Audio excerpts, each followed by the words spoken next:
صاد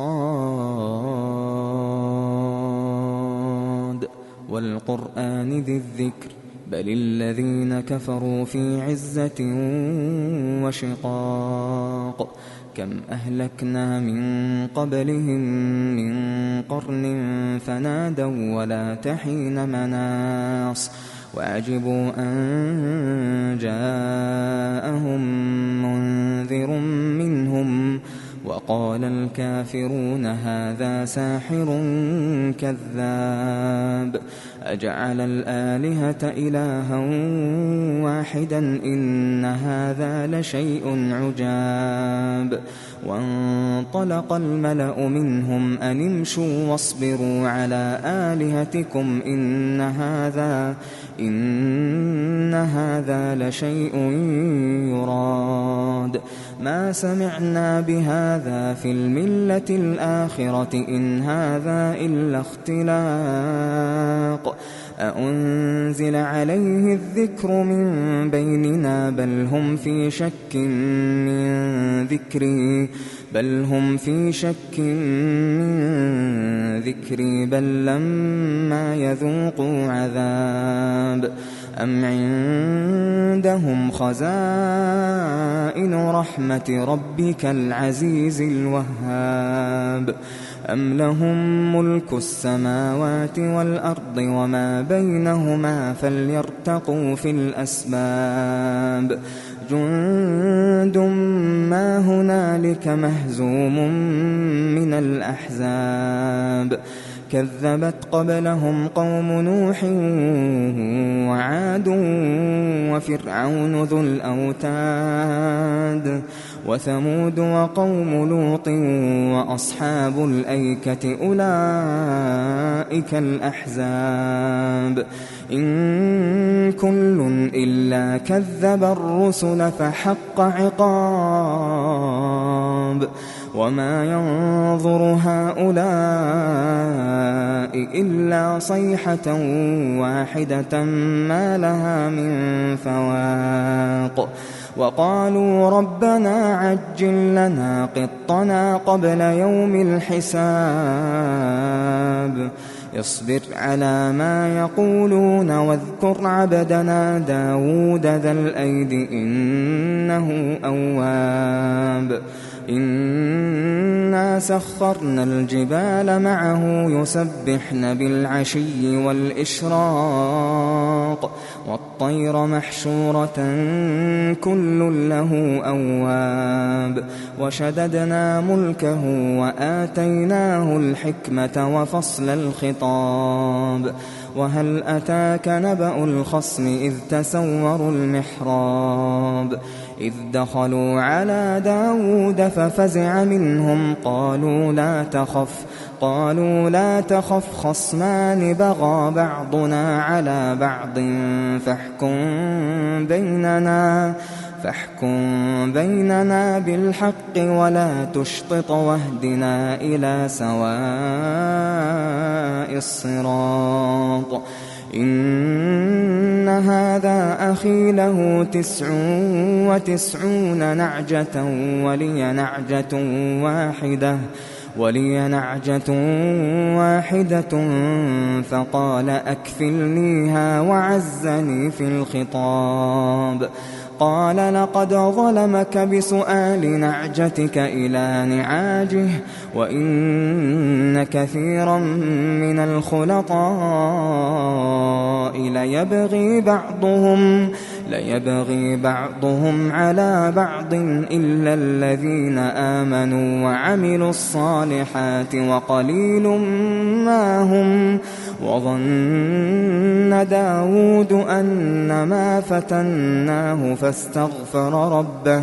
فاستغفر ربه وخر راكعا وأناب فغفرنا له ذلك وإن له عندنا لزلفى وحسن مآب يا داود إنا جعلناك خليفة في الأرض فاحكم بين الناس بالحق ولا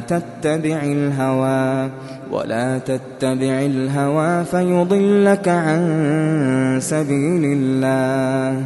إن الذين يضلون عن سبيل الله لهم عذاب شديد بما نسوا يوم الحساب. وما خلقنا السماء والأرض وما بينهما باطلا ذلك ظن الذين كفروا فويل للذين كفروا من النار. أم نجعل الذين آمنوا وعملوا الصالحات كالمفسدين في الأرض أم نجعل المتقين كالفجار. كتاب أنزلناه إليك مبارك ليدبروا آياته وليتذكر أولو الألباب. ووهبنا لداود سليمان نعم العبد إنه أواب. إذ عرض عليه بالعشي الصافنات الجياد فقال إني أحببت حب الخير عن ذكر ربي حتى توارت بالحجاب. ردوها علي فطفق مسحا بالسوق والأعناق. ولقد فتنا سليمان وألقينا على كرسيه جسدا ثم أناب. قال رب اغفر لي وهب لي ملكا لا ينبغي لأحد من بعدي إنك أنت الوهاب. فسخرنا له الريح تجري بأمره رخاء حيث أصاب والشياطين كل بناء وغواص وآخرين مقرنين في الأصفاد. هذا عطاؤنا فامنن أو أمسك بغير حساب. وإن له عندنا لزلفى وحسن مآب. واذكر عبدنا أيوب إذ نادى ربه أني مسني الشيطان بنصب وعذاب. اركض برجلك هذا مغتسل بارد وشراب. ووهبنا له أهله ومثلهم معهم رحمة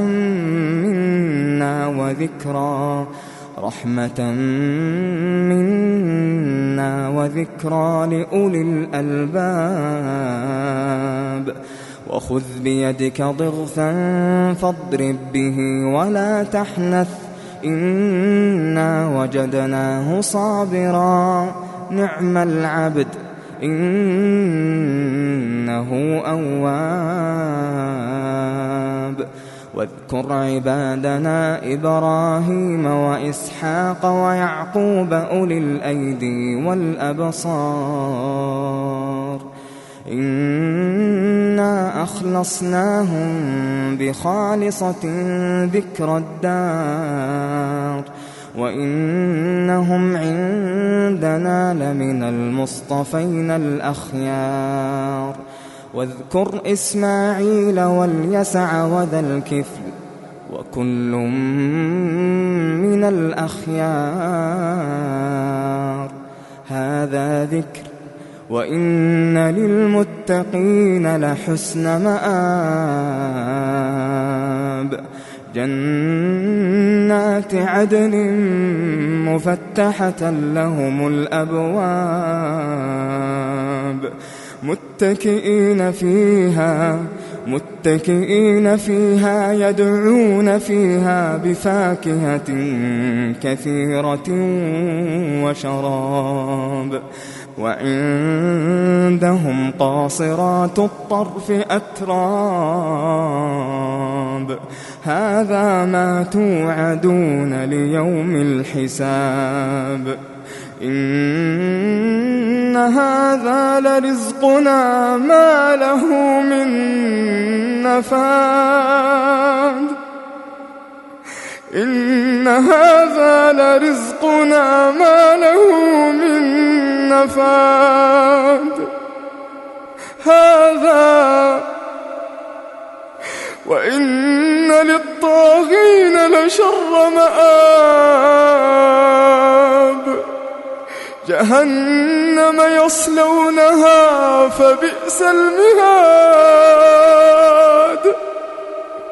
هذا فليذوقوه حميم وغساق وآخر من شكله أزواج. هذا فوج مقتحم معكم لا مرحبا بهم إنهم صالوا النار. قالوا بل أنتم لا مرحبا بكم أنتم قدمتموه لنا فبئس القرار. قالوا ربنا من قدم لنا هذا فزده عذابا ضعفا في النار. وقالوا ما لنا لا نرى رجالا كنا نعدهم من الأشرار. أتخذناهم سخريا أم زاغت عنهم الأبصار. إن ذلك لحق تخاصم أهل النار. قل إنما أنا منذر وما من إله إلا الله الواحد القهار. رب السماوات والأرض وما بينهما العزيز الغفار. قل هو نبأ عظيم أنتم عنه معرضون. ما كان لي من علم بالملأ الأعلى إذ يختصمون. إن يوحى إلي إلا أنما أنا نذير مبين. إذ قال ربك للملائكة إني خالق بشرا من طين فإذا سويته ونفخت فيه من روحي فقعوا له ساجدين. فسجد الملائكة كلهم أجمعون إلا إبليس استكبر وكان من الكافرين. قال يا إبليس ما منعك أن تسجد لما خلقت بيدي أستكبرت أم كنت من العالين. قال أنا خير منه خلقتني من نار وخلقته من طين. قال فاخرج منها فإنك رجيم وإن عليك لعنتي إلى يوم الدين. قال رب فأنظرني إلى يوم يبعثون قال فإنك من المنظرين إلى يوم الوقت المعلوم قال فبعزتك لأغوينهم أجمعين إلا عبادك منهم المخلصين قال فالحق والحق أقول لأملأن جهنم منك وممن تبعك منهم أجمعين قل ما أسألكم عليه من أجر وما أنا من المتكلفين إن هو إلا ذكر للعالمين ولتعلمن نبأه بعد حين